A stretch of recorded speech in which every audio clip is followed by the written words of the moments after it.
Assalamualaikum warahmatullahi wabarakatuh. Perkenalkan, nama saya Muhammad Zaki Faiz dari NPM 23130002 dari kelas TSM 2301. Ya, pertama-tama dan yang paling utama, marilah kita panjatkan puja dan puji syukur kita kepada Allah Subhanahu wa taala, yang mana kalau bukan nikmat dari Allah, maka kita tidak akan bisa hidup, kita tidak akan bisa sampai pada hari ini menghirup udara yang segar ini di dunianya hari ini. Dan tak lupa pula salawat dan salam kita hadiahkan kepada junjungan alam Nabi besar Muhammad Sallallahu Alaihi Wasallam.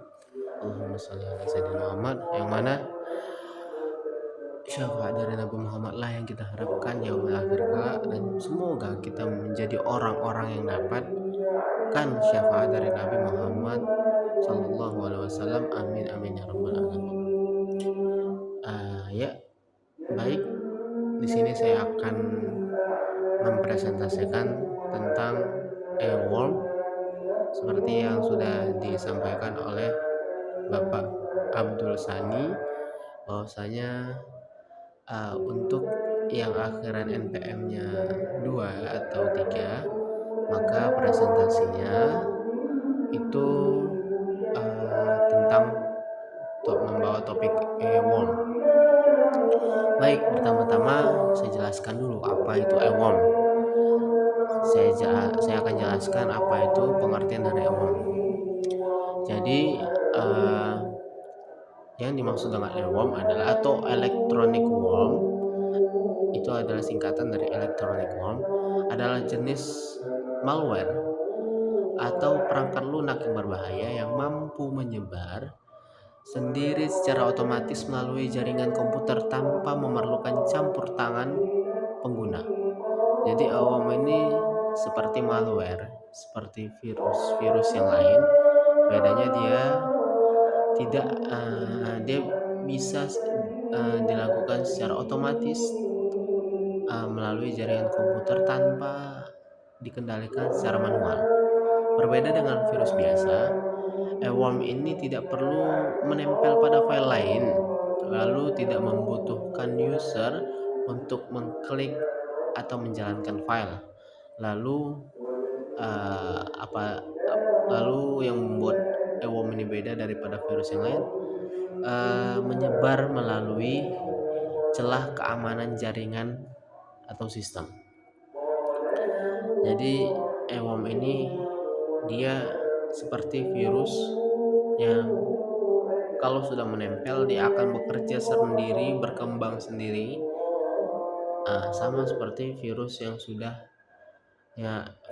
akan datang kepada tubuh manusia. Dimana apabila kalau virus itu datang, maka virus itu akan berkembang, akan merayap kemana-mana ke bagian-bagian yang lain secara otomatis tanpa harus ada campur tangan orang lain pada virus ini. Ya, itulah yang membuat beda earworm dengan virus-virus lain, makanya dia bukan termasuk malware. Oke. Lalu itu tadi saya sudah jelaskan apa itu tentang earworm. Baru saya akan menjelaskan cara kerja electronic worm tadi. Secara umum, earworm ini bekerja melalui tahapan berikut. Tahapannya itu yang pertama, eksploitasi celah keamanan. Worm mencari kelemahan pada sistem operasi, aplikasi atau jaringan. Contoh, port terbuka, bug software, pas software lagi bug, terus password lemah, itu menjadi salah satu celah untuk masuknya earworm. Lalu replikasi diri. Setelah berhasil masuk, worm membuat salinan dirinya. Salinan ini kemudian dikirim ke komputer lain. Jadi ketika earworm ini masuk, ia langsung otomatis membuat salinan dirinya kayak amuba, dia langsung terpecah, lalu masuk lalu kemudian dikirim ke komputer lain. Jadi dia menyebar sendiri. Jadi eworm ini dia menyebar sendiri. Lalu apalagi penyebaran otomatis. Penyebaran otomatis itu bisa menyebar melalui email, atau bisa bilang email worm, atau terus ada yang namanya dia melalui jaringan lokal atau LAN, melalui internet, melalui media sharing atau cloud. Dan lalu yang terakhir, cara kerja si eworm ini adalah aktivitas berbahaya. Aktivitas berbahaya kita di dalam internet yang bisa menguras bandwidth, menginstal malware lain, membuat backdoor, mengambil data, itu menjadi salah satu faktor eworm ini masuk. Ya, makanya kita harus bijak dan harus hati-hati ketika ingin mendownload atau mencari data atau ingin memasukkan data atau lain sebagainya ke dalam ke dalam device kita. Lalu eworm ini ternyata memiliki jenis. Eworm ini memiliki jenis-jenis. Ada beberapa jenis eworm. Ada 4 jenis eworm. Yang pertama itu ada email worm, network worm, internet worm, dan instant messaging worm. Sama seperti yang saya bilang tadi, penyebaran otomatisnya bisa melalui email, jaringan atau LAN, internet, dan media sharing atau cloud. Itulah dia tadi. Email worm itu dari email, network itu dari jaringan, internet itu dari internet, instant messaging worm itu udah bisa dari media sharing atau cloud. Jadi yang 4 ini adalah biasanya eworm itu menyebar. Lalu jenis-jenis eworm itu bisa menyebar melalui email otomatis, mengirim dirinya ke kontak di address book. Sebagai contoh itu lampiran file atau link berbahaya. Lalu kalau yang dari jaringan itu menyebar lewat jaringan komputer, mengeksploitasi port atau service yang terbuka. Lalu sangat cepat menyebar di jaringan besar. Ya, jadi hati-hati dalam jaringan. Lalu internet worm menyebar secara global melalui internet, menyerang server, website atau cloud system. Itu kalau yang dari internet. Lalu yang terakhir yang dari media sharing tadi, internet message form, itu bisa menyebar lewat aplikasi chat, biasanya berupa link atau file palsu.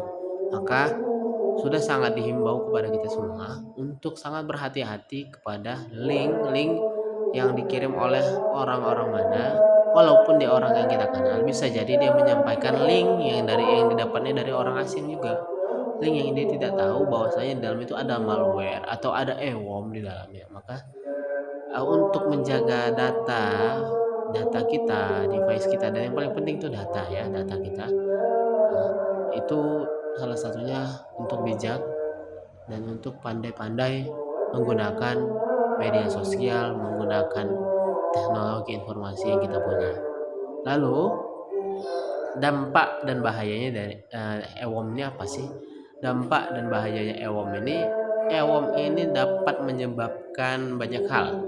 Lain diantaranya itu adalah penurunan performa sistem, jaringan menjadi lambat atau lumpuh, bisa juga kehilangan data penting, pencurian informasi sensitif, pintu masuk bagi hacker, lalu kerugian finansial yang besar.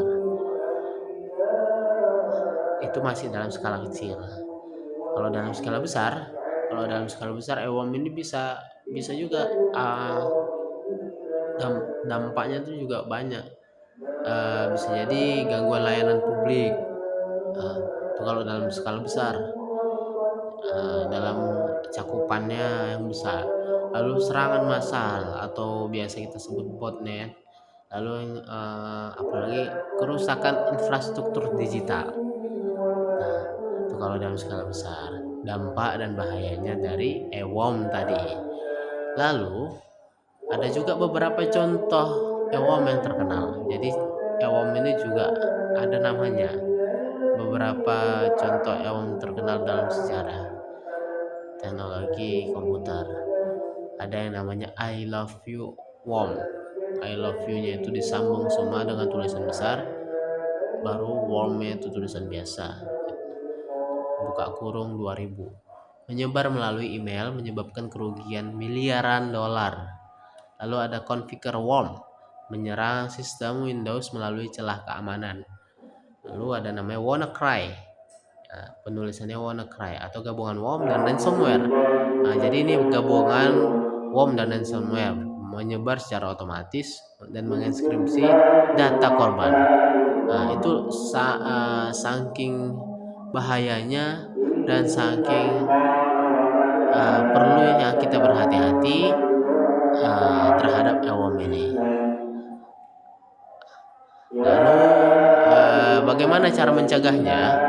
Cara mencegah EWOM ini terjadi ialah langkah pencegahan yang efektif itu adalah update sistem operasi secara rutin. Gunakan antivirus dan firewall. Tutup port yang tidak digunakan. Jangan membuka email atau link yang mencurigakan. Jangan dibuka-buka. Lalu gunakan password kuat. Monitoring jaringan secara berkala. Jadi kita juga harus ngecek juga untuk jaringannya secara berkala. Lalu yang terakhir adalah masalah kita kepada kesimpulan pada presentasi saya hari ini. Kesimpulannya adalah EWOM adalah malware yang sangat berbahaya karena kemampuannya bisa menyebar sendiri dengan cepat tanpa ada yang bisa mengendalikan. Lalu tanpa perlindungan yang baik, WOM dapat melumpuhkan sistem, merusak jaringan, dan menjadi pintu masuk serangan cyber. Jadi dia bisa melumpuhkan sistem, merusak jaringan, lalu juga bisa menjadi pintu masuk serangan cyber. Mungkin tidak banyak yang bisa saya sampaikan, dan kebetulan juga sudah azan, maka berakhirlah sudah presentasi saya pada hari ini. Mungkin penyampaian saya kurang lengkap atau kurang cukup memadai. Ya, inilah yang bisa saya sampaikan. Apa-apa yang benarnya itu datangnya dari Allah, apa-apa yang salah itu datangnya dari saya sendiri. Terima kasih. Salam hormat saya kepada Bapak Abdul. Semoga sehat selalu. Mungkin ini saja